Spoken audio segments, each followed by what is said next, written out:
हाड़ी जाति समाज सुधार समिति सामाजिक संस्था के जिला प्रवक्ता कार्तिक हाड़ी ने धनबाद गांधी सेवा सदन में प्रेस कॉन्फ्रेंस में कहा कि कुछ दिन पहले जोड़ापोखर आजाद नगर के कल्लू हाड़ी के पुत्र ने आत्महत्या कर लिया और झूठे आरोप में मुझे और समिति के जिला रक्षा मंत्री भोला हाड़ी को कुछ समाज के विरोधी संगठन ने षड्यंत्र साजिश कर कल्लू हाड़ी को मोहरा बनाकर कल्लू हाड़ी से केस कराकर हम लोगों के ऊपर झूठा आरोप लगाकर फंसाया जा रहा है और मेरी हत्या करने की साजिश करी जा रही है।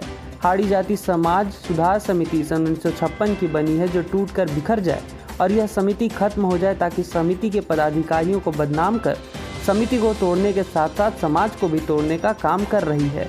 ये सब पुरानी दुश्मनी निकालने के लिए किया जा रहा है। 7-8 महीने पहले की बात है। 9 अगस्त 2020 को कल्लू हाड़ी शराब के नशे में आकर और उनके सहयोगी राजा बाबू हाड़ी और आनंद हाड़ी मेरी अनुपस्थिति में मेरे घर आकर मेरी पत्नी के साथ गाली गलौज अभद्र व्यवहार किया। हम लोगों ने जोड़ापोखर थाना में इन तीनों के ऊपर आवेदन दिया। जब पुलिस इन तीनों को खोजबीन शुरू करने लगी तो कल्लू हाड़ी ने बचने के लिए अपने मित्र पेंटर हाड़ी को मेरे खिलाफ दिनांक 25 अगस्त 2020 को झूठा केस करने को थाना भेजा। प्रशासन के द्वारा पूछताछ करने पर अपनी गलती को स्वीकार किया और कहा कल्लू हाड़ी भेजा था कार्तिक हाड़ी के ऊपर झूठा केस करने के लिए।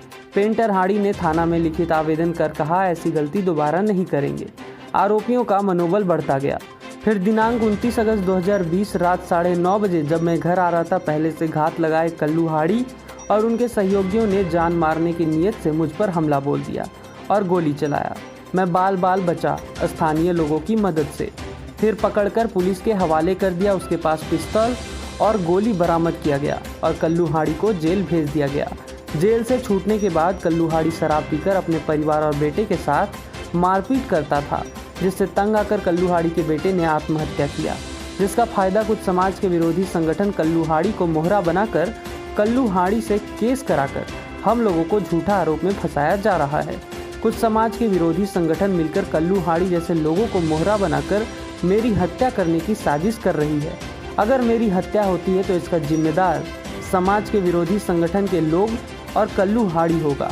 इन विरोधी समाज संगठन के लोगों का चेहरा बहुत ही जल्द सामने आने वाला है।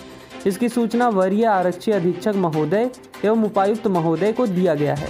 न्यायालय और प्रशासन से पूर्ण विश्वास है निष्पक्ष जांच हो और दोषियों पर उचित कार्रवाई हो। तुरंत थाना वाले पहुंचे, कल्लू हाड़ी को हिरासत में लिया। उसके पास एक पिस्तौल और गोली बरामद हुई। इसके बाद उन्हें जेल भेज दिया गया। जेल से छूटने के बाद वो और शराब पीकर जहाँ तहाँ गाली गलौज धमकियाँ देने शुरू कर दिया कि मेरे गोली से तो तुम बच गया, फिर मैं तुमको छोड़ने वाला नहीं हूँ। और वो अपने परिवार के साथ अपने बेटे के साथ मारपीट हमेशा गाली गलौज करते रहा। इससे तंग आकर उसके बेटा राज हाड़ी ने आत्महत्या कर ली। इसका फायदा हमारे विरोधी समाज, जो हमारे समाज के विरोधी समाज के संगठन हैं, उन्होंने इसका फ़ायदा उठाया और कल्लू हाड़ी को मोहरा बनाकर केस करने के लिए उत्साहित किया और केस किया। मुझे आशंका है ऐसे हमारे ही समाज के विरोधी संगठनों कल्लू जैसे लोगों से मिलकर हमारी हत्या करा सकते हैं और ये बहुत जल्द इस संगठन का चेहरा सामने आने वाला है। हम लोगों ने वरीय आरक्षी अधीक्षक एवं उपायुक्त महोदय को इनकी सूचना दिया हूँ। ये पुरानी रंजिश खुलकर कर इस तरह बदलने की भावना से हम लोगों को फंसाया जा रहा है। इस पर निष्पक्ष जांच हो, यही क्या नाम प्रशासन। क्या नाम है आपका? मेरा नाम हुआ कार्तिक हाड़ी। क्या करते हैं आप? हम लोग एक सामाजिक संस्था है हाड़ी जाति समाज सुधार समिति का जिला प्रवक्ता हूँ।